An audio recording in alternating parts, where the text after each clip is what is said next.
It's been crazy. I've not really caught up with anyone since we've been back either. We've just literally been like non-stop. You know what it's like, mate? Like when you've got like, you're running a business, you're coaching, like every minute's precious to that. And I mean, you chuck in traveling on top of that, and obviously being away competing and stuff like that at the weekend, it's just non-stop. But I wanted to get you on today, mate, because I wanted to, obviously I was chatting to you about it briefly the other day. I didn't really give too much away, but I always remember when me and you done the gauntlet last year, just before it, how nervous we were.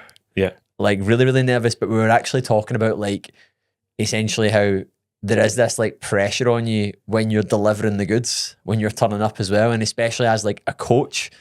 And I wanted to talk a bit about this because I feel like now people put huge amounts of pressure on themselves, and it's important to do it, but at the same time, sometimes it's just heavy unnecessary, isn't it? Yeah. Like it's just like people flapping about, well, I go sub 2 hours at my half marathon, and it's not to say that that's not like credible, your PB's your PB, but it's like, who's even looking at that and going like, oh, haha, you done 201. Do you know what I mean? Yeah, like, I know. I think, as you said there, I think a bit of pressure is good. It's good to have goals set. It's good to be like putting a wee bit of pressure on yourself, maybe put it out there publicly. And as you say, if you're just signing up to like a half marathon or whatever, you don't want to be, and you're not maybe in the fitness industry, you're not a coach, you're just doing something good. It's great to set goals, put a bit of pressure on yourself, but you don't want that pressure to be like unnecessarily like making you stressed out. It's going to have a negative impact on your performance, when realistically you just need to sit back and go, right, I want to hit this goal, but if I don't hit it, like, fine, I'll understand what's wrong and go again. It's like the pressure that you can put on yourself unnecessarily will have a negative impact on your performance, especially if you're not used to dealing with that a lot. Yeah. But I think, as you said there about the gauntlet, for us, I think because me and you both been coaches, coming together to take part in an event, there's already an expectation from anybody seeing that, oh, there's 2 coaches going to do this. Like, it's already an expectation that they should do well. Yeah. So it's just like having that expectation, like which if you're not a coach and if you're just going to do the gauntlet, you've not got that. Yeah. You've not got that expectation on you to be like, you need to be performing. And I think that's why we were probably quite nervous, because if we turned up there and ran and finished like 20th or something like that, people would probably go, oh, they thought they were meant to be coaches. A videographer. A videographer coming, like, add more pressure to ourselves. Like, it's just like, well, I thought they were meant to be coaches kind of thing. So it's just that pressure, I think, for us is it can be difficult. Yeah. One thing I've been saying a lot, and I talk to our clients about it a lot as well, is like frustration is a great teacher. And like the thing that I sometimes say to folk, when you can see that, you know how you can see in someone's eyes when they're struggling, they're even like, I've been at a few High Rocks events, man, and I've spoke to like a few folk that are doing it, and they're amazing at it. They're doing so good at it. And you can see that they're actually crippled with anxiety to deliver the goods, but not even in a way that it's like, it's not even for them. You can actually see it in their eyes that it's like, you're not even doing this for you anymore. Yeah. Like, this isn't even about you anymore. This is about what you post on Instagram. This is about what your followers think. This is like, and it's almost like you see people's eyes and it's like a weakened look in someone's eye. You know what I'm talking about? Yeah. Like, I see it quite a lot, and like, or even after things when folk are talking about it, I'm like, how'd you get on? And immediately someone's groveling and they're like, man, like I done it in this time, but I was looking to do it. And it's like, everyone's always just pulling everyone to bits. And I think this is probably like a combination of, you're so aware now.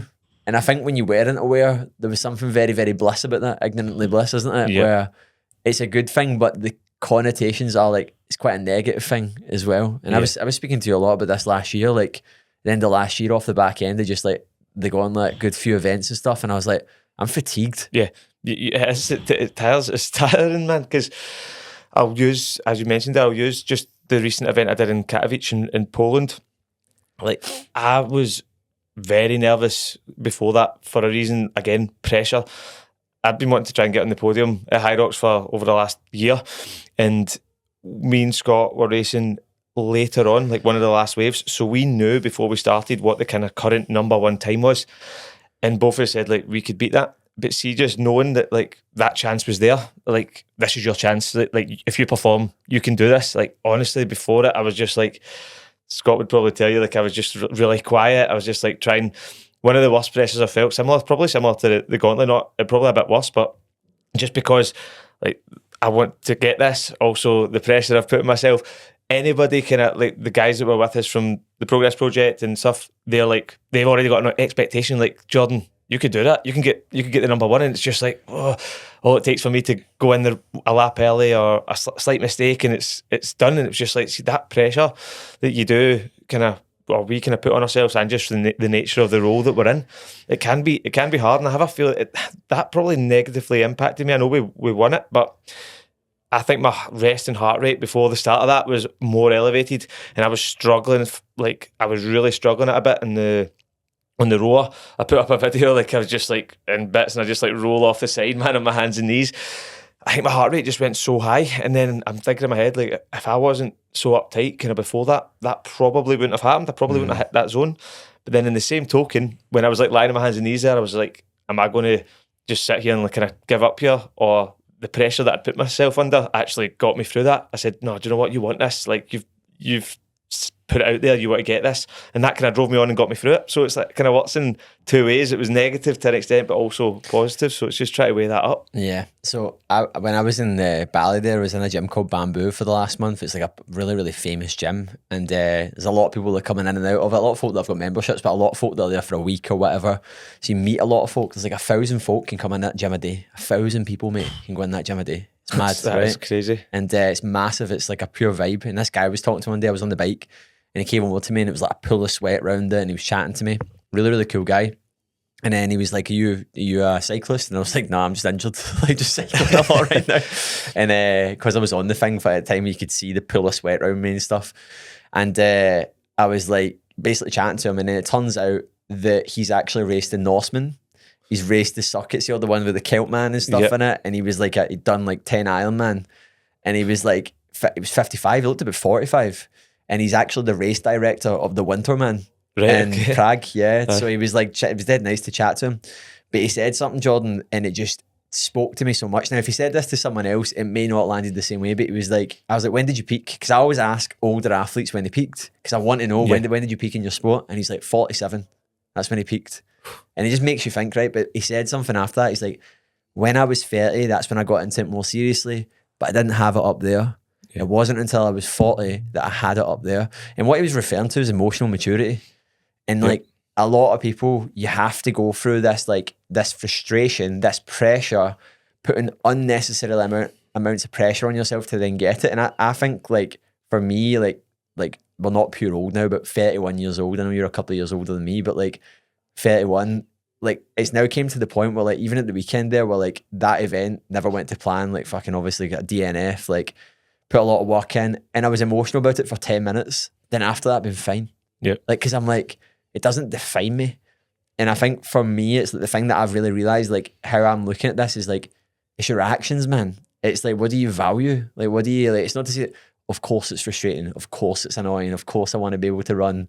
Of course it's quite hard seeing Ailey going out for a run when I'm like, I need to go on the bike again, or I've hardly been able to walk this week. And, it's just understanding that like you have to do the reps emotionally. You have to feel like, see the fatigue, you have to get like, you have to put huge amounts of pressure on yourself to then actually get to the point where you know what's too much and what isn't enough. Yeah, definitely. And it's maybe something, like you say there about maturity and stuff, that's maybe something that 3 or 4 years ago would have probably got to you. Like after it, you'd maybe like beating yourself up about it and stuff, but like now you know that's like, well, that one didn't go to plan. Like there's going to be plenty more. I'll get the head down and probably deal with it a lot better. But interesting you say that about the peak, like that's always something that I've wondered as well. Like I'm 33, so as I said, 2 years older, and I see a lot of the younger generation coming in and starting. I'm like, like if I wish I'd started at that age, where would I get to? But like you say, we've still got a lot of years ahead. Like I actually spoke to an older guy at Run Club. I think he's in his 50s now, just last year, and he was talking to me about marathons and stuff like that, and he's like, I actually PB'd my marathon when I was 46, and I was like, that's similar probably to what you'd said there, and I was like, really? He's like, I got 2:46 marathon when he was 46, and he was like, and that he's done marathon running since he was like 30 odd, but like all through his 30s, like he actually peaked when he was like 46, so it just shows you like there's like plenty of time still to go. Yeah, I think as well, man, the older you get, man, like, what is it? Age plus experience equals wisdom. Like, you give less fucks about things. Like, you genuinely do. And it's like, I think that's the beautiful thing about getting older when you're doing work on yourself. Because you don't get wisdom if you've not been doing any work, because it's age plus experience, because you can be an absolute numpty at 55 years old because you've done zero development on yourself, right? Yeah. It's the combination of two. But I think that is the beautiful thing about getting older, is that you get wiser.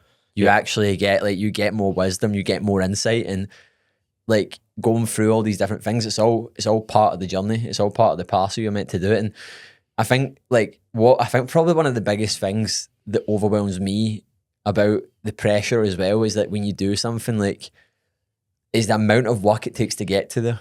And how uncomfortable it is all the time. That's probably one of the biggest things. That's probably, like, when I wasn't that, I was more pissed about just the fact that I'd came to Germany on Sunday. And then, but when last year we couldn't go to Hong Kong, remember I was meant to be going to Hong Kong, and it was basically when we were setting things up out in Dubai and stuff, there was a mess up with that and we couldn't go. And that was really, like, pressure on myself, because it was actually, like, I knew how hard I worked to be that fit.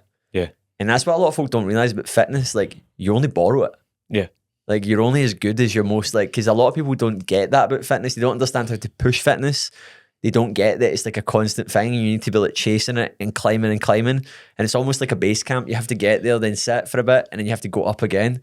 And that's probably one of the biggest ones that I feel is, like, I know how hard I've worked to be somewhere, and you're like, well, I want to make sure that this is good. I want to make sure the stars align. I want to make sure that I can turn up and do it. Can you relate to that at all, mate? Yeah, no, definitely. And I think to kind of look at that in a kind of different perspective is, I think a lot of what we should look at as well is the actual journey and the progress you make through the journey. So we do always put a lot of pressure on ourselves for that specific event. And if the event doesn't go to plan, we look at that rather than saying, well, even though the event didn't go to plan, look at the progress I've made up to that event. Like, I'm a lot fitter. Yes, I'm a lot stronger. Yes, maybe that event didn't go quite to plan, but the actual beauty of it is actual in that journey of chasing that progress. And I know the icing on the cake should be the event, and that's where all the hard work should be showcased and stuff. But it is a lot of things to come into place on one specific day. Like, you're hoping for your sleep to be good, stress to be down, which I know wasn't the case for you last week with the travels and stuff like that. You're hoping for all these things just to align on that day, for everything to go well.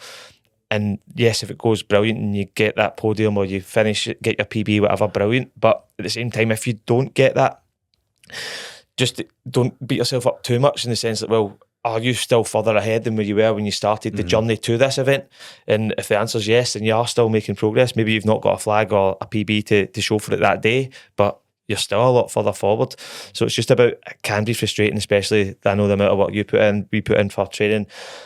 And it can be frustrating if you've done all that and then you get to it and you're just like, oh, it never happened. And then it can be frustrating, but you've got to just kind of look at it another perspective, I think, as well, and be like, well, I've still done all that work. I've still got the result from that. Yeah. And like you say, it is borrowed. You don't get to a certain level of fitness and that's you staying at it. You don't just go, right, I've got there. That's me. I'll just sit down now. You need to keep working at it and keep going. But I think, looking at it that way is probably, it's hard at the time, but I think it's a good way to look at it. As long as you have progressed through that, like, block, then you can still be happy regardless of the result. Yeah, 100%. And that's what, like, I've probably been quite empowered by it this week. I've been talking about it a lot, like going there and doing, like, arms only assault bike for half an hour and, like, doing, do you know what I mean, skiing, like, arms only and stuff. And it's like, because you're, like, almost in this little war with yourself, like, nah, man, like, I can still push progress here, man. Like, I can still do it. And it's like, it's empowering.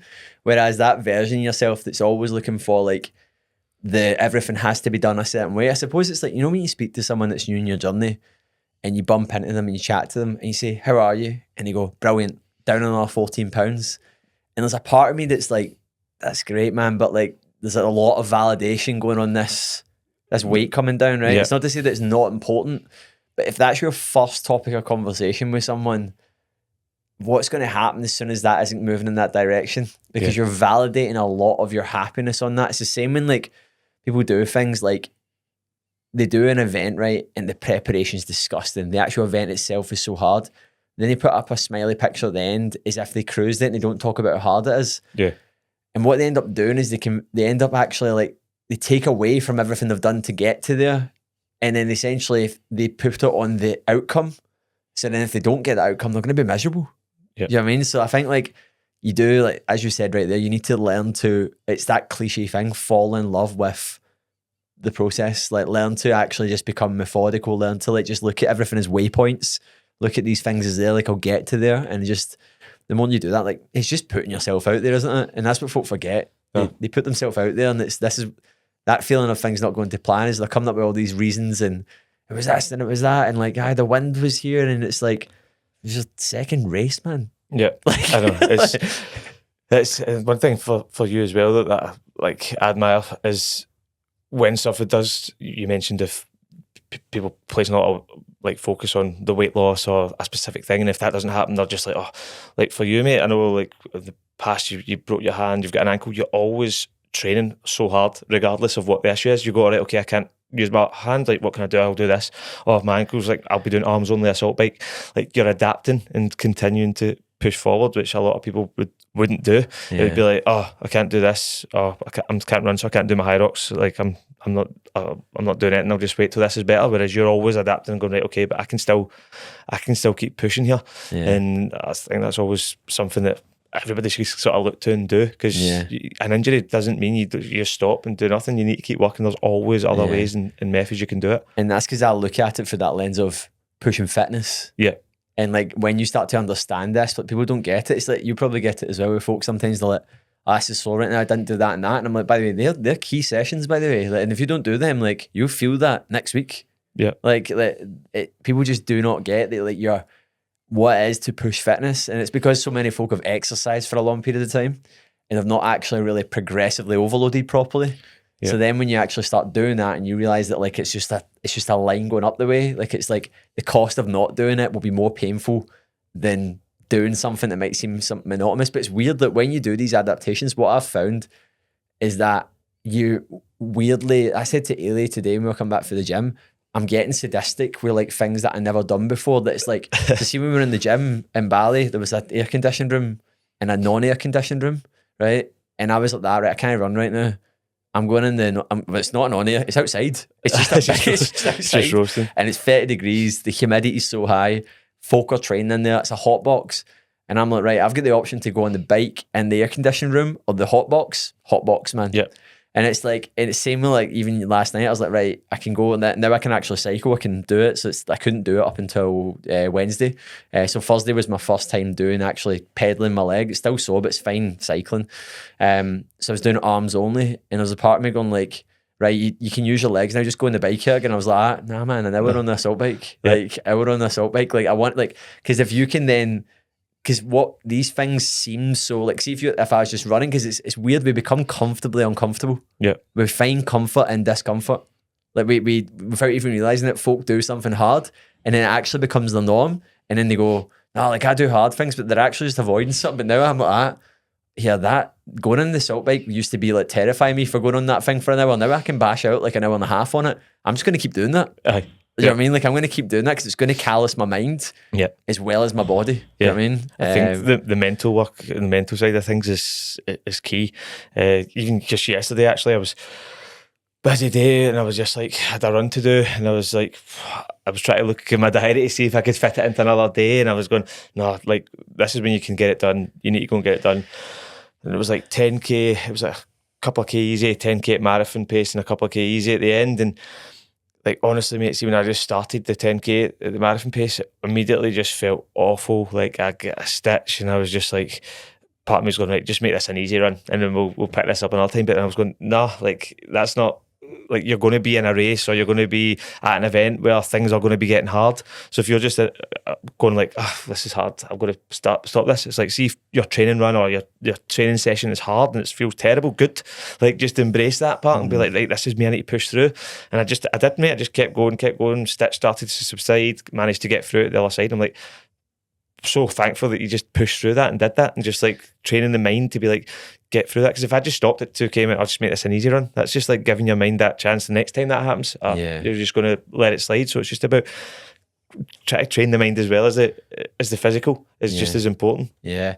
So like this is something I've been talking to a lot of people about recently. It's like they don't know what hard feels like. So like Alex Hormozy put a really good, obviously he only puts out good content, but it was the toughest thing about entrepreneurship is that everyone thinks it's going to be hard, but it's never as hard as they thought it was actually going to be. Like it's way more harder than they actually thought it was going to be.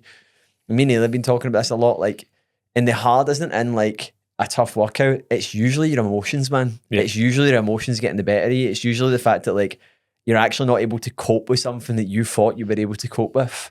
It's actually like your internal dialogue is dog shit. Like, and you thought it was actually quite good, but then you're like, oh no, but this is happening. You're like, yeah, like this is why people don't do it. This is why people like give up. This is why people check out. And I always remind myself of that. I always remind myself, like, when I'm doing something that is just awful, I'm like this is what separates you. This is like, and even things as well, like I regularly talk about this, like I'll give folk like advice in like business and stuff like that, but like I spoke to someone recently where I was saying to them, the part that you don't see is I act like the day one version of me with things in my life that you wouldn't think that I do. Like I stay up to 10 some nights working. Yeah. Like, and folk would be like, oh, do you know, you're doing this for 8 years? And it's like, nah, like I will still do things that's like, people think you're, not all the time, but like tonight, like, so we've got this event we're running tomorrow. I need to finish off the slides. I'm filming all day today, multiple podcasts. And it's like, but I'll go and do that. And I've got a workout tonight as well. And I trained this morning. I'll be up till probably about 10 or 11 in the night. And I'm going to deliver that full event today, the full day. And I've got stuff I need to do on Sunday. I was thinking about it. I'm probably not going to be able to speak on Sunday. Yeah. Like, but you have to do it. Yeah. Like you have to, like, if you want to do these things, like it's not a forever thing. You something, and I've been saying to clients recently that they're like, I'm moving this and moving that. I'm like, just fuck the sleep off tonight. Yeah. Like it's fine. Like one night's not going to hurt you. Yeah. Like I think you do need to, like, so boundaries are important, like most of the time, if you can be like sticking to your boundary, getting phone off, getting to bed at certain times and stuff. But like you say, there are sometimes you just need to push harder. Like there's going to be things that come up and it's like, right, okay, yes, optimal will be to get an 8 hour sleep tonight, but ultimately I can't and I need to do it, and it's fine. That's like, you need to be prepared to break it at certain times, but it is just trying to get that balance of not doing it all the time, because like, you know, then that's the risk of burnout. But it is about giving yourself like, right, okay, I know that I want to get to bed at this time, but this needs to get done. And see, especially if there's any sort of entrepreneurs, business owners like listening to this, it's a lot, mate. It's a lot to juggle. Again, going back to the pressure, like away from the fitness side of things, a lot of pressure with regards to running your own business and things like that. It's different and like you say, there's a reason why not everybody does it. It's because it's a lot of pressure, a lot of things to do, and you are going to be overwhelmed. Like I've probably been feeling a bit overwhelmed over the last week, just a lot of things happening, try to build certain things, get people ready for High Rocks next weekend, and there's just like loads going on. But Chris Bradley always used to say, like, you'd rather be overwhelmed than underwhelmed. And it's a lot to take in, and there is sometimes you just say, right, I'm going to need to work later tonight because I need to get this done. Next week I'll get right back into my routine. And it's there's a pressure on kind of both sides as well, fitness wise and in the business side of things. It's tough, mate. It is. It's tough. There's a lot of things, as you said there, that people don't see. I think especially in the coaching side of things, I think work and business might look quite like straightforward from like Instagram and things, because we'll share things like training and different times of the day and stuff, but there's a lot, mate. There's a lot that goes into it, mate. And so, like you've spoken about there, nobody will expect you to be up till 10 o'clock at night trying to prepare for an event that you've got on and organise this and then get up on Sunday and work all day. Like nobody probably sees that kind of background. Yeah, that's it. And it's the nuances, man. Like the work that matters most is the work that nobody can see. Yeah. And it's like, even like I was having a chat with a few clients as well that are coming to the event, and like I was just telling them what I'm doing, like about training. They were asking me like, where should I move training? I was like, well, my gym doesn't open till 8 on Saturday, so I can't train there. So I'll just go to another gym and pay for it. Most people just wouldn't do that. Yeah. They just wouldn't do it. They would just go, cool, I won't train that day. Yeah, exactly. I can't train that day. This first kind of sign of any excuse that they can get. Yeah, that's fine. Cool, I can't train that day. I've got this on. And it's like solutions, man. And anyone that I've met that's a highly dialed in person, they just do not discuss problems. They just talk solutions. Everything is just solutions. Yeah, they talk about things that they're frustrated about, they're annoyed about, but like anytime there's a conversation, and everything is just like they're looking at, they're just got a clear focus on what it is that needs to happen. It's eyes on the prize, man. And I think me and you spoke about this a lot as well with the pressure thing. What's so mad now is the way that people train now is like an athlete. Like you can actually train like an athlete now. Like the access to information, the access to coaching support. Like I was even thinking about this last night. I was like, people didn't get this kind of attention, because I was having a bit of a limiting belief recently where we're like hiring a new member of staff. I'm like, we've got 50 clients. Do we need another member of staff? And I was like, what I was like, what's this story in my head right now? Why am I saying this? And I went, we not just delivering a check-in. Yeah. Like we are delivering like a very bespoke service to people that's like, we're looking at their training, we're giving them, Ailey's doing like for some people weekly program updates depending on what their goals are. Yep. Like that's high level coaching. Like, and I was like, when did this happen? No, definitely. When It's, did like it's like you've got guys in your program training for like even high rocks, for instance, is a difficult thing to program. Like it's a lot, there's still no one size fits all kind of. It's very difficult, and people doing ultra marathons, if they're doing Ironman or like all these things, like it's not just like you don't download a plan online. This is going into everyone specifically their paces. Like we're the same. It's like what is their paces? What is their goal? You need to be like really dialed Ridiculous, in. And it's as you say, it's like top. It's not just a program that gets downloaded. It's like really detailed and into it. And definitely. And with that though, it's making people so fit, obviously. Yeah. But then people are forgetting that like the standard of fitness that you're getting. I remember like years ago, like I did my first sub 25k. I think when I was like early 20s. I done it when I was in the military, and I remember the wheels were falling off. But like that was like stardom, like to do that. There's folk just like the new sub 20, sub 16. Yeah, I know. Like, it's like, just it's crazy. It's even the high rocks times as well. I If you know, look like from a year ago, you're just like, what is going on here? Yeah, and to get to there, the volumes increase, so that folk are not really realizing that like they're getting fitter, but the amount of work that they're putting in because they have that information there, it's just like anything. We rise to the tide, we normalize it, but then folk aren't really taking into account that like when they're putting this crushing pressure on themselves, maybe they're a dad, maybe they're a mum, maybe they've got a house that they're managing, maybe they're actually running a business, and it's like you're not a full-time athlete. Yeah, like you're not, and it's like then this crushing. People forget about the effect that even stress, what that has on your body. Like folk are like, I want to like we got a client now that wants to qualify for Boston Marathon, and I was like talking, I was like, that's a massive thing, by the way. Yeah, like to qualify it, like that's a huge goal. Like, this is like, and she was feeling the pressure and stuff, and I was like, aye, it's a big goal. Like to do that, like to get your good for age time to go sub 340 as a female and qualify for it. That's a really hard thing to do. And I was like, I'm not surprised that you're feeling it. Do you know what I mean? Like the fatigue and stuff. It happens, man. So it's just trying to juggle all these things. That's what I try and say to our members as well. We've got, similar to in your program, a lot of folk chasing like big goals, like athlete level goals that they're wanting to try and chase, which is like we're all for that and pushing that. But it's just also trying to remember that we've got business owners in the program, we've got people high kind of level jobs that take a lot of hours, they've got family, kids. Try to juggle all that and make sure you're recovering well, you're doing your stretching, you're getting all your sessions done. It's such a lot to juggle, and that's why you can quite often come into like niggles and things like that, because we are obviously trying to live like athletes, but we aren't like elite athlete lifestyle of, oh, I can go and do my session, then I can go and have a 2 hour nap, and then I can go and just chill in a sauna for a bit, then I'll do another session. Like we don't have that luxury, so it is just trying to juggle so much. But it's so good to see though that there are just like everyday people are trying to like chase goals, which would have been like, as you say, 5 years ago, like you wouldn't even cross your mind to even try and sort of chase that. Yeah, I was even thinking about this when I was planning out this podcast. Obviously, we used to work together. You were in RFA, and like I even think about when I programmed for you, and I was like, even the difference since then, the advancement in our knowledge is like that was good then because it was eye opening. You were like, man, like my physique's getting better, my fitness is pushing, I'm balancing, my running, my nutrition's better.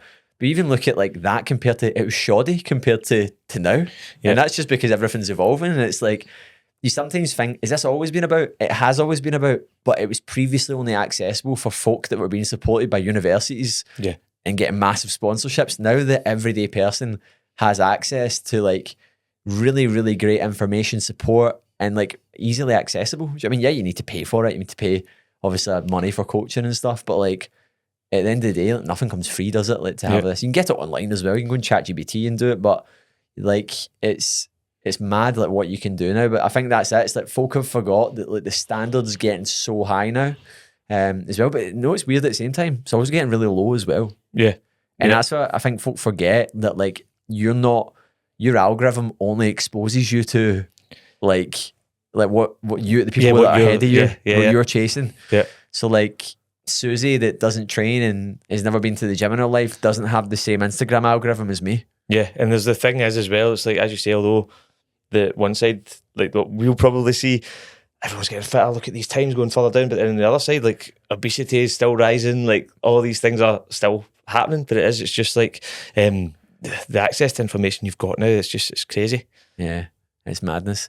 So I've got a question here, mate. I put this down. It was about, obviously you're chasing sub 250 marathon right now, mate.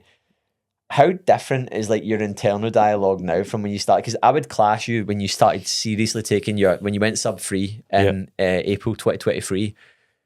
What's the differences in the internal dialogue between the Jordan that was chasing the sub 3 marathon 2 years ago to the Jordan that's chasing the sub 250 marathon? Like, what's your lessons? What's the difference in who you are now? I say, like, dialogue is definitely a lot more positive. I think that probably comes down to like achievements that I've already made.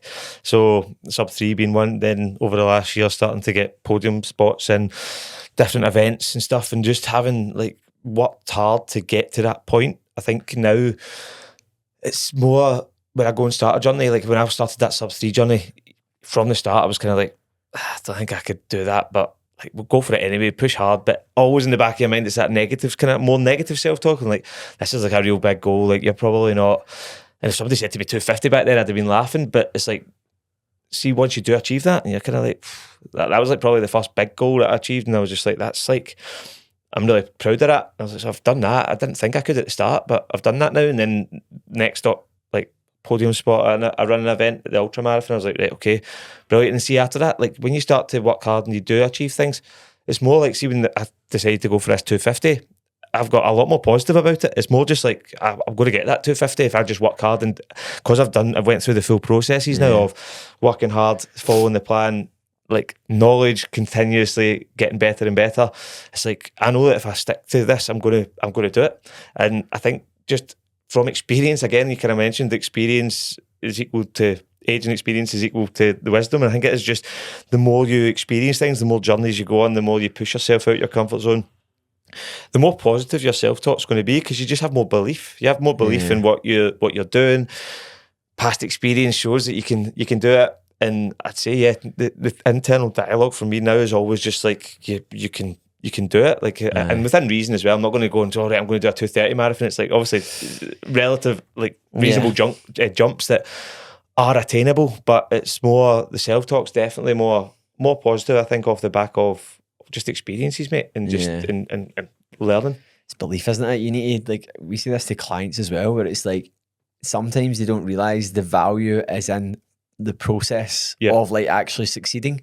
And now they think succeeding is, I just need to get to this goal weight, or I just need to get to, like, once I've done this in my body. And it's like, nah, that you need to hit like a month of consistency that you've never hit before. And see, when you do that, you then have the belief that you can do it. That's what you need to do right now. And it's like, but folk don't see the value in that. They don't see the value in participation. Like something me and Lewis were talking about when we were in Bali was, success is in participation. Like, see, when someone's like really participating in a process, like they're really involved in it, they're immersed in it, maybe they're being coached, they're regularly talking with you, they're asking questions, they're consuming the content, they're maybe like going off their own way to do things, they're meeting up with other people that are like better than them in that field, that have been there, done it, like they're immersed and they're participating in it. And then what happens is they get loads of little unlocks along the way, whereas the person that's like 50% in, that's just doing the minimal and ticking boxes.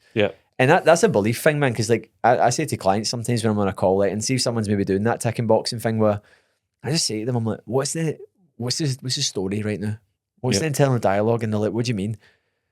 I'm like, what is this story that is like telling you why you can't do this? And they're just like, I just stay on it, and they're like, I don't know. And I'm like, what is the thing every time you go to do it that is like, I cannot do this because X? I was talking to someone about it the other day, and they were like, because I've always been the fat guy. I've always been the fat guy. And I was like, well, mate, we just need to do more behaviours that crush that. That's what we need to focus on. It's not about, because they were talking about their goals and what they want to do, and I've worked with them for a while, and I said, what makes it different this time though? What makes it like, you've told me this before, like what makes this different? And they were like, because I want to take it more seriously. And I went, what's the story? Why are you not doing it? Like, what's that internal dialogue right now? Need to go and crush that. That's what we need to focus on. And folk just do not see that like actions crush beliefs, and they reaffirm beliefs as well. They make you go, oh, I can't actually do that. Like, Exactly. but you need to go through what you said, and you need to be like, can I do this? Like, even when I done my first Ironman, teach me that the self-doubt in that was like steroids, man. Yeah. Like, I went to therapy at the time, and not for that, but like, I just went to therapy, and they were like, how's your self-talk right now? And I was like, that's all right. And they were like, what's it like? And I was like, what do you mean? And they were like, is it positive? Is it? And I was like, nah, it's pretty bad. It's pretty awful, man. And like you need to go through that, like, but then you need to tap into, like, you need to do the process to then go, wait a minute, man, like, I've learned from that, like, I've done it. So I'm a big fan of setting sort of process-based goals as opposed to always outcome. So process-based goals, for instance, as you say, like, maybe we set that, do you know what, your target for the next month isn't to get to X amount of kilograms, or isn't to hit a X 5K time. Your plan, your goal is to tick off all 4 sessions every single week, and track your nutrition like 7 days a week. That's like a process-based goal, and you know that if you stick to that, you're going to get that outcome because you want to follow the process as opposed to just being stuck in that outcome. Another one's like a habit tracker. We're quite big fans of that in terms of just like, right, okay, let's pick 5 habits that we want to do daily that's going to get you to where you want to be. And see, by the end of the month, we want 80 or 90% of these boxes being ticked. Don't think about a weight loss target or a 5K time. Just do these daily habits, follow that process. And as you say, that gets them immersed. They start to feel immediately better. They start to then believe in themselves a bit more. And like, do you know what? I'm actually feeling really good. And then come the end of the month, they probably hit that target. And it is just about, rather than just saying, hit that outcome. It's like, okay, well, what's the process to get to that outcome? This becomes like a repetitive conversation where someone keeps saying the same thing, and you're like, it's not going to work. It's not. It's like, we need to look at this differently here. You're looking at it wrong. And that's just like when folk don't realise it's just mindset. They don't realise, like, level 1 is learning to get out your own way. That's it. And it's like, people are like, nah, I just need this. And it's like, nah, man. Like, you just like, you need to like go and beat so many beliefs that you have about yourself that are, do you know what I mean? Like, I put up a post the other day, one of our clients, Scott, that's crushing it, man. Like, and I was like, so many people see this transformation, but I see like 2 different men. And people do not realize how hard it is to go through this, like, from being an overweight person to then actually not being overweight. Like, it is like, it's a hard thing to do. It's like, you have to go all in, man. You can't be half in. It is like you say, the self-belief, because you will get so many people that just because they've always been that, or I've always done this, or I've always done that, and this is what I've always been, it sticks to them, like, oh, I can't do that because I've always been the guy that just goes to the pub and drinks on a Saturday. So, like, I don't think I could do that because that's who I am. And it is just about shifting that belief. And as you say, it's not just a physical transformation or an improvement in fitness. A lot of the time you will see an actual full shift of identity and like a new person. And you have to go through that, man. Like, if you've like lived in a certain way and you've had crappy behaviours and you've not been in good environments and you've like, it's quite overwhelming when you realise that. He's doing a course right now on coaching, and we were me and Lewis basically were talking about this. We done a podcast when we were in Bali. And he's basically talking about how he's talking to a client that's just crushing it. He's lost like I think he's like 100 pounds or something, man. Like the guy's like chiseled, and he's like, there's going to come a point very soon, mate, because you've just been like so on top of this that like you're going to look in the mirror and your brain's not going to catch up with where your body is. And you're probably going to fall off a ledge very, very hard. And Ailey was actually, because me and Lewis were talking about like what it's like someone driving down a road in a car, like, and then they realise they're not on the road anymore, and then they panic. And it's like something out of like Looney Tunes. You know what I mean? Like, that's what it's like, man. And Ailey's on this course right now, and it's with someone that's a psychotherapist, or I can't remember, but it's all about coaching, and it's actually like your actions it takes twice the amount of time for your brain to catch up with your actions. So that if you're really, really making a lot of progress and it's the first time you've ever done it, like, you have to fall off a ledge. Like, your brain's going to get to a point where it's like it can't keep up with it. It's actually 2 times the amount for the average person. It's mad. That's interesting. Yeah, and I think that it's probably a lot to do with the pressure thing as well. Like, going from like, because I always refer to there's 3 elements. How I mentioned earlier about there's exercising and training. Well, there's exercise and training, there's peak performance. And I think for a long period of time, I've been someone that I've been training, like, I've been progressively overloading. But it's only been the last couple of years that I've actually I'm chasing peak performance. Like, I'm trying to like go to that next level. And it's probably a belief thing that's not allowed me to do it. Like, because I've not been capable. I've not known how to do it either. Like, that's one of the big things.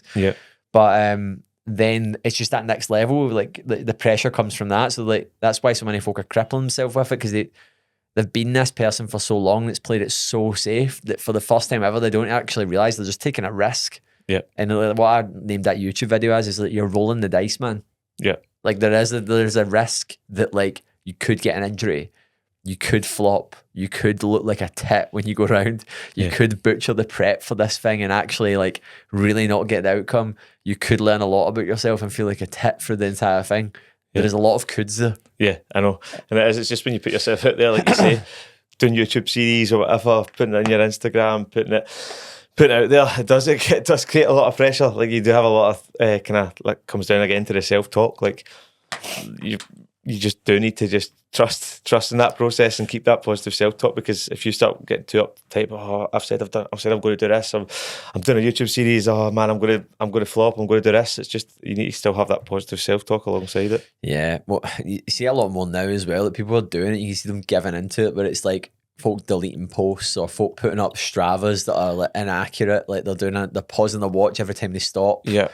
Like it's just, folk make it worse for themselves. Yeah. It's like a stewing pot, do you know what I mean, for like pressure. Like pressure is, like the saying is, pressure is a privilege, but like don't make it worse for yourself. Yeah. Like the reason why folk are going to these things, like, no, like in the nicest way possible, no one really cares unless you're on that podium. Yeah. Like no one really, like, folk are looking at who won. Yeah, exactly. Like who done this, who done that. And it's like, it's not to say that your journey doesn't matter, but like you need to ask yourself, is the reason I'm placing so much pressure on myself because I'm actually not really being honest with myself and those around me with where I'm actually at? Yeah, I think you will feel worse if you're setting, like, to touch on that, if you're somebody that has been stopping your Strava and like pausing runs and then posting up the runs that are just fake, and then setting yourself a goal that's like, realistically there's no way you're going to hit that, that's going to put so much pressure on yourself, because you're then going into an event where you've set a goal, you've put it out there that you know you're not going to hit, and that's just like, that's going to be crippling people. If you want to be setting a goal that, yes, it's challenging you, but if you work hard you can get to that. Like that's a good bit of pressure. I feel like you've got a good bit of pressure because it's a challenging goal, but you know you've got a chance of hitting that. Not like the pressure, you're just going to crumble. And if you're going to go into an event that you know you've not been being honest with yourself, if you know you've been sharing things that just aren't right, you've set a goal that's way beyond where you're going to get to, like that pressure's going to cripple you because you just know it's not going to happen. Yeah, I know. And going back to that point of like that thing I was saying earlier, like however hard you thought it was going to be, it's going to be a lot harder. And the hard is going to be what you don't expect most. And it's going to be things like this. You're going to like, it's stuff that you end up making harder for yourself because of the way that you act, the way that you see the world. Like for someone else, like the hard that I experience could be totally different to what the hard that you experience. And the full process is hard, but like growing, like just doing things is tough. You know what I mean? Like it's funny. I was chatting to an old client the other day, and they were basically just chatting to me, just sending me voice notes back and forth, just checking in with them. I haven't spoken to them like a year. And they were basically chatting away to me, and they were just talking about like, getting a new job, and they were like, I'm getting into property because there's loads of little properties around here, it'll be dead easy.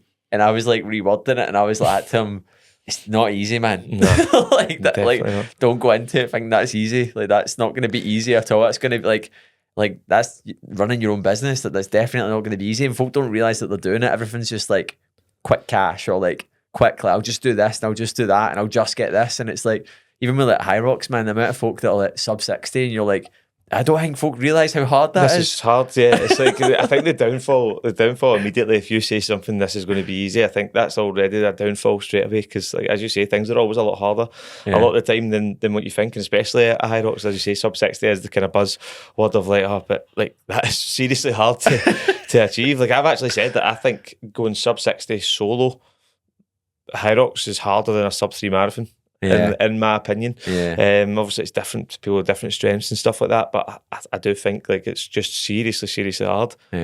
It's madness. And like even going from like 62 minutes to 63 minutes is like a big jump. Like I don't see, when you finish a race, have you ever thought like you gave everything and you see someone that's like maybe a minute in front of you and you've got total admiration for them because you're like, how did you do a minute faster than me?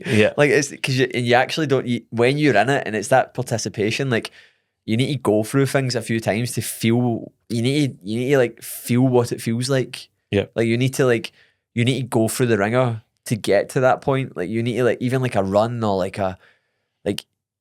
folk will say, I want to go under 40 minutes for a 10K. It's like, that's hard. Yeah. That's really hard to do. That's like holding under a 4-minute kilometer. Can you run a 4-minute kilometer? And they're like, no. And it's like, we need to do 10. Yeah, like, exactly. And it's like, but then you have to go and do that to feel. You have to do like a good few of them to feel it. Like Ross Walker that I've got on today after this. Like I was on doing a bit of research yesterday. Like I think he's done like 17 high roxies or something. Yeah. Like you need to callous yourself, man. Like and put yourself through it. Like loads of times. Like John was even talking to about this, my coach, and he was saying like he's done obviously the elite races and he travels all the time. He's done the long distance flights to America and he's Chicago and Vegas. He competed in Vegas recently. And he's like, my body's getting used to it now. Yeah. He's like, at first it wasn't used to it. He's like, but I'm actually getting used to like the long travel. And I was even thinking about this with us being away. I felt really overwhelmed when we first made the move. See, to kind of set up as like nomads. Yeah. But like my experience was like, we'll get used to this. Yeah. And I'm already like, I was actually sitting in my house, like my parents' house last night. My parents and Ailey, and we were just chilling. And I was just like taking a mental note of like the last time I was sat in that position. And I was like, I feel a lot calmer. Like I feel like all this, like loads of things not going to plan have really almost made me resilient. Yeah. Like it's made me like, not in a way that I'm going, oh, I'm super resilient, but I mean in a way that I'm like, you know, I'm actually quite calm. Yeah. Like I'm like probably really laid back with things that like used to really rub me up. Do you know what I mean? Like it's because you've adapted, mate. You've been forced to adapt to situations, and probably when you're going there, you've not lived like a nomad before. You're kind of like, it's unknown, it's overwhelming. Like I know for a fact right now, mate, the thought of me doing what you've just done, I'm like, oh my God, like I could not do that. But you probably felt similar. But then when you're in it, you adapt it, mate. And then now you're like feeling off the back it, much better equipped. When you go back out, you're going to be a lot more relaxed about it. Yeah, I know, it's mad. Like I always remember, like, did you keep up with the Hardest Geezer when he ran the line for Africa? Yeah. Do you remember when he spoke about, it was like when it was on a podcast and he was basically, I think it was maybe Diary of a CEO, and they were basically talking about like there was a particular episode and I remember it, and it was they were in Mauritania, which is the Sahara Desert. There's a bit where there's two vans, so he's got a support van and he's got the van with the guy that drives it, and it's just him and that guy, and they've literally just got this wee rickety van, and they've got the big main van, and they're like that to each other, right? Tires out. Right, you just go into the town, head back that way. We're heading into the desert. So there's like no coverage on mobile phones. Yep. They're heading into the Sahara Desert. And like they're actually, there's a bit where they're saying he's like, that's like a really significant thing. Like you just went a jaunt in the Sahara Desert where there's no roads. Nothing, I know. Nothing. Sandstorms. Mate, people train for the Marathon des Sables, I can't even say it properly, and die in it. Yeah. Like, which is 7 marathons over 7 days. 7 days. It's like some are ultra, some are a marathon distance. It's madness, right? Is it 5 days? 5 days? I can't even remember, mate. I think it's either 5 or 7 days. He's away with a guy in a van doing that, basically the equivalent of that, more through the Mauritanian desert, right? And they're going past parts where there's an actual bit saying you can't run there because missiles can blow you up. I know.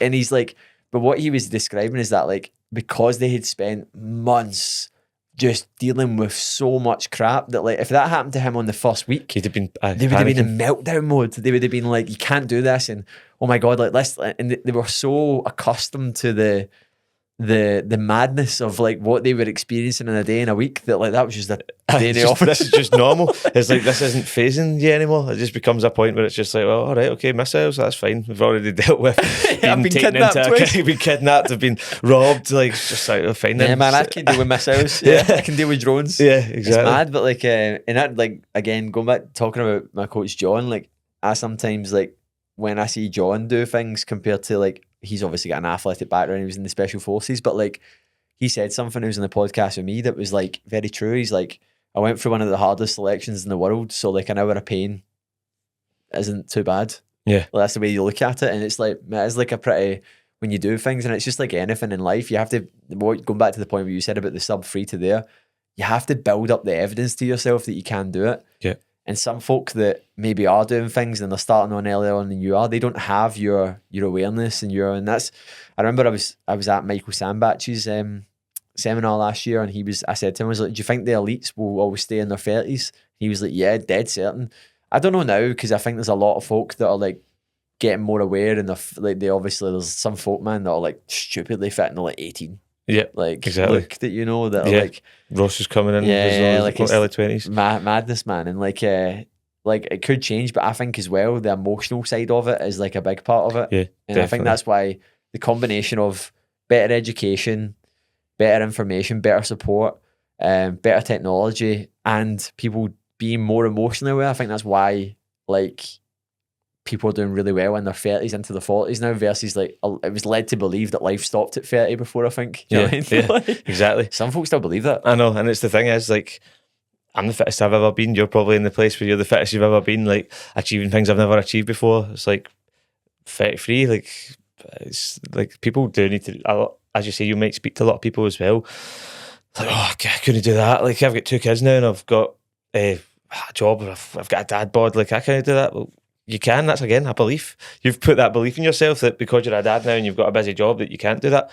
And that's one of the things that drives me all the time. It's like, I want to be giving people belief. I want people to look at me, you'll probably be similar, and go, he's running a business, he's a dad, but he's still just training like everybody else and working hard and like getting decent results. So it's like, just want to give belief to people. That's like one of my drivers. It's like, especially to the members of the program, it's like, I want to be leading from the front, because we work with a lot of people that are busy, they've got kids and stuff like that. It's just like, I want to give you all belief that I'm just the same as you. I've maybe got a bit more knowledge and like a bit more experience on it. That's why you're coming to me, but I'm the same. Ultimately, I'm the same. So it's like, if you have the belief and you work hard and you go block after block after block and brick by brick, like, you can get there as well. Yeah. It's mad, like, how quick, like, see, when you have that, like, because there's some people that you get this with, like, some people you work with, that they come in locked and loaded, ready to go, and they make staggering progress in a short space of time. Yep. Most folk don't realise what's limiting their belief is there. Yeah. 100%. That's the fact. It's what not limiting their belief. What's limiting their progress is like the way they're thinking, and that's fine. It's not to say that, oh, like, well, you can't make that. It's like, if you can get to the point where you just keep unlocking that. Like, we started working with a new mentor, Darren, and he's younger than me. And it's the first time I've worked with someone that's younger than me, and the guy's just outlook on things. He's like, we just like, the sky's the limit. Like, I've got a big outlook, but like, I'm just going, fuck, man, he doesn't have any limitations. Like, he doesn't, like, oh my God, man, I've actually still got a lot of stories in my mind that are actually the thing that's keeping me where I am, which is, I'm working on that and we're changing that and we're developing that. But it's like, anyone that's doing anything better than you, like, as much as you want to think, oh, but they just done this and they just done that, they just have a different belief system to you, and they're probably doing more work than you actually think they are. Yeah. That's it. Like, see, when folks say things like, oh, like, they done this and they done that, and it's because of this, it's like, they got lucky and things like that. They get lucky, and it's like, nah, man, like, they just want it more than you, and they're putting in more work than you. That's it. Yep. And it's like, people just like can't accept that. Like, and I would see, for a long time, years ago, I remember when I started out as like a coach, and I was there, like, I was so like, how are they doing this? And I'd be very, very angry at, like, but it was just fucking insecurity about, like, that I wasn't doing what I knew I was capable of doing. I knew I was capable of doing it, but I wasn't at peace with where I was at. And as a result of not being at peace with where I was at, I was almost fighting myself. Yeah. Like, dark energy. You know what I mean? And like, you need to go through that point as well, don't you? You need to go through there. But like, if you're not doing the thing that you think you're capable of doing, for whatever reason, you're just not as good as you think you are. Yeah, I know, and that's things. Sometimes you do need to be honest with yourself, and you can create things in your head like, I can do that, but unless you actually do the work to back it up, like, you're not going to get that done. I know, it's like when folks say goals. Something like, I'm all about like being audacious with goals, but sometimes I'm like, that's like further away. Yeah, like again, the folk will say things are like 5Ks, and they'll be like, sub 20, going to get that in 8 weeks. I'm like, you're running a 640 kilometer. Yeah, like, you're not there. Yeah. Like, you're not, like, get there. And it's not to say, when you say these things, you're not as good as you think you are. It's not to say that you're not good. You're just not as good as what you think you are. That's it. Yeah. End of, period. And it's, everything is work, man. And like, the more you literally succeed, as you said, and you start to see that evidence, you start to understand the path of to get there. It's just hard when you're going to unventured territory and you're starting to move to like speeds, paces, efforts, like that you're like, whoa, I've never been here before. This is strange. Yeah. You know what I mean? Like, I think it's important on that point as well, like, because maybe people that we're working with, whatever, might look online and say, oh, he's got a sub 25k or he's got a sub 60 high rocks. I want to do that. And it is about being careful. It's about, right, okay, but where are you at right now? And I mentioned it previously with me going from a sub 3 to a 250. I've not went sub 3 to 230. Like, it's about making sure that the jump and the goal that you're setting is achievable for you. Because if you're, as you say, you're running a 30-minute 5k right now, but you want to run a 20-minute 5k, is great. You want to run a 20-minute 5k, but just allow yourself time. Don't be saying, I'm going to do that in 8 weeks, and then you get demoralised. Like, oh, I didn't get that progress in 8 weeks. It takes time. It's about, right, okay, I can do a 30-minute 5k right now. Why don't I try and get sub 28 in the next 6 weeks? Right, okay, I've managed to hit that. Then do it like that. I think too many people see big goals that are like known, like, as you know, the kind of buzzword goals like sub 40, 10k, sub 25. And it's like, I can do that. And great, we want people to strive to get that, but just accept that it's not going to be there in 6 weeks. Like, look at where you're at and go, right, okay, like, what's the next step? Then what's the next step? I think a lot of people do want things like, oh, I want to do that 5k in the next 8 weeks. And it's just like, that'll have the negative effect, because you'll go and you won't hit it. And then you'll be like, oh, I'm just confirming the belief of previous, that, oh, I can't do this. And it's just like, no, have the manageable goals that are going to still challenge you, but like not going to derail you, and understand where you're at. There does come a point as well for anyone listening that maybe if you're at that point and you're like, I can't, like, I'm chasing it, like I'm not a dangling carrot person, and I'm a dangling carrot person as well. It's important to have that locked in, but like, it does click. Like, see, the more that you just keep chasing it and you build up that belief, there will come a point where like it will become harder to not do the thing than it will to do the thing. And it doesn't become about, oh, can I do this? It just becomes like, can I maintain these really hard workouts? Can I let me stick to the plan? Can I stick to this? Like, can I hit these targets that I'm hitting? Because if you work with someone that's a good coach, a credible coach that is aware of their processes, it's not a case of like if, it's a case of when. Yeah. That's it. It's like, and I don't think people get that. Like, everything's like, people, I don't know if I can do that. Suddenly you can do it. Like, you just like, where are you at right now? What's your goal? There's a path to get there. That's how to do it. Yeah. And it's like, but when people go, I don't know if I can, it's like, that's just a belief. Like, what, and that's going back to that point I said, you need to ask yourself, what's the story? Yeah. Because it's typically a story that's like actually not being said out loud. That's actually keeping you. Like I said about our client that we were, I was chatting to, and I was like, what's the narrative? Like, what is it? Because this is when you see folks stalling with things and you're having the same conversation all the time, and it's like there's an internal dialogue going in that they're not acknowledging that's actually way deeper, that's keeping them there. And that's what you need to crush. Yeah. It's not the thing. Obviously, you need to do the thing as well. Because sometimes you say that as well, and then folk go, all right, so I don't need to do that bit, and I just need to... And it's like, no, keep doing the thing you might be doing, but like, draw attention to that story that you're telling yourself and crush it. Yeah. Like, don't allow it to happen. Don't like give it any free space. Don't acknowledge it. Like, just crush it. Like, do everything in your power. Like, I even do this with things as well. I used to always say I was bad with technology, and I'm like, I'm not going to say that anymore. Yeah. Because again, that's a belief that's then probably stopping you taking on challenges or taking on anything, because you're going, I'm bad with technology, but who's told you you're bad? You. Yeah. So you've made it up that you're bad at technology. Why not just sit and go, right, okay, I'm not that great at it right now, but why don't I just sit and read this and I'll work it out and then I'll get better at it? It's just like... Yeah, I think a lot of folk have trust issues as well. So like, you ever had like clients sometimes where they're questioning a lot of things, and I'll say to folks sometimes, by the way, like, it's my best interest to like get you flying. Yeah. And I'm like, and they're like, what about this? And by the way, like, see, I seen somewhere else that you're meant to be doing, and it's like, oh, wait a minute, like, see, the fact that you're questioning so much about this right now tells me there's something deeper going on here that we need to be looking at. Because if you're questioning this right now, you're probably not going to do it. Yeah. Because if you're picking holes in it before it started, see, when it gets hard, you'll pick some big holes in it. Yeah. And a lot of folk don't realise it's always a you problem. It's always, it's your attitude, it's your outlook, it's your mindset, it's everything, man. And folk are like, they just do not see it. I just need a plan, I just need this. And it's like, this is like my talk that I'm delivering tomorrow. Like, I don't want to give the last slides away too much, but the big question I was asking myself, Jordan, when we were away in Bali, I was like, can we make it less about mindset? Can we make it more about just training and nutrition? And the answer is fucking no. Yeah. You can't. Like, great results, lasting results come down to the person changing. Yeah. It doesn't come down to the process. It comes down to the individual taking ownership and full responsibility that they are in charge of their progress and results. Exactly, mate. If you could have the best program in the world, an actual nutritionist working for you, if you've not got the mindset or the purpose, the reason why, like the drive, the like to push through when it's hard, like none of that would even matter. Like it doesn't. You're not going to do it. You're not going to push through. Like it needs to come from you 100%. I always say that. Like what's the driver for your success? I think before you even take on a journey towards a goal, like it needs to mean something to you. You need to also have a strong why behind it. You need to be locked in mentally to why you want to do that. Because if you've not got the mindset, as I said, like the best training program in the world, you could be getting it programmed off coaches with elite athletes and getting a nutritionist, like all the recovery. But if you've not got that mindset to go and do it, like that's not going to happen, man. Yeah, and that's what a lot of folk are just working on, but they don't actually realise they're working on that, man. So